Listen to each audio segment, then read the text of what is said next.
ಕೆಲವೊಂದು ಮಾಹಿತಿಗಳು ಏನು ಬಂದಿದೆ ಅದು ಕೆಲವೊಂದು ಮಾಹಿತಿಯ ಕೊರತೆಯಿಂದಾಗಿ ಅಲ್ಲದೆ ಅಂತ ಯಾವುದೇ ವಿಚಾರ ಕೂಡ ನಮ್ಮ ರಾಜ್ಯದಲ್ಲಿ ಎಲ್ಲಿ ಕೂಡ ಇವತ್ತು ಇಲ್ಲ. ನಿಮಗೆಲ್ಲ ಗೊತ್ತಿದೆ, ಆದರೆ ಬೇರೆ ರಾಜ್ಯದ ಪತ್ರಕರ್ತರಿಗೆ ಮಾಹಿತಿ ಬಲ ಸ್ಪಷ್ಟವಾಗಿ ಇವತ್ತು ಇದು ಇಲ್ಲ. ಆದ ಕಾರಣ ಇವತ್ತು ಯಾವುದೇ ಕಾಲೇಜುಗಳಲ್ಲಿ ಯಾವುದೇ ಅಲ್ಲಿ ಕಡ್ಡಾಯವಾಗಿ ಟೆಸ್ಟ್ ಮಾಡುವಂಥದ್ದ ಇನ್ನೊಂದು ಅಂತ ಯಾವುದೇ ವಿಚಾರ ಕೂಡ ಎಲ್ಲಿಯೂ ಇಲ್ಲ ಮತ್ತು ಕಡ್ಡಾಯ ಮಾಡಲಿಕ್ಕೆ ಯಾವುದು ಕೂಡ ಇಲ್ಲ.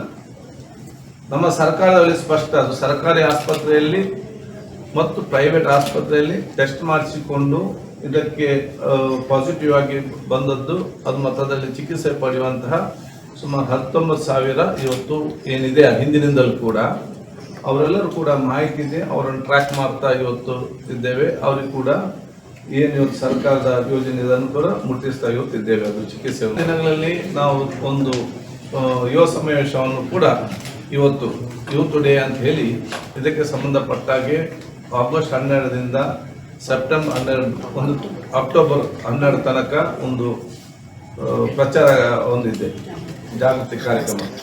ಆ ಒಂದು ಸಂದರ್ಭದಲ್ಲಿ ಇದಕ್ಕೆ ಸಂಬಂಧಪಟ್ಟಾಗೆ ಒಂದು ಯುವ ಸಮಾವೇಶ ಮಾಡಿ ಇದಕ್ಕೆ ಒಂದು ಜನಜಾಗೃತಿ ಕಾರ್ಯಕ್ರಮ ಕೂಡ ನಾವು ಇವತ್ತು ಹಮ್ಮಿಕೊಳ್ತೇವೆ. ನಮ್ಮ ರಾಜ್ಯದ 4 ಕಡೆ ಸುಮಾರು 20 ಕೋಟಿಯಲ್ಲಿ regional blood centre of excellence ಎಂಬ ಸಂಸ್ಥೆಯನ್ನು ನಾವು ಇವತ್ತು ಸ್ಥಾಪನೆ ಮಾಡ್ತೇವೆ. 4 ಅದು ಒಂದು ಬೆಂಗಳೂರಿನ ವಿಕ್ಟೋರಿಯಾ, 2 ಮಂಗಳೂರಿನಲ್ಲಿ ವೆಲ್ಲಾಕ್ ಹಾಸ್ಪಿಟಲ್, ಬೆಳ್ಳಾರಿಯಲ್ಲಿ ಬಿಮ್ಸ್, ಇನ್ನೊಂದು ನಮ್ಮ ಕಿಮ್ಸ್ ಈ ಹುಬ್ಳಿ.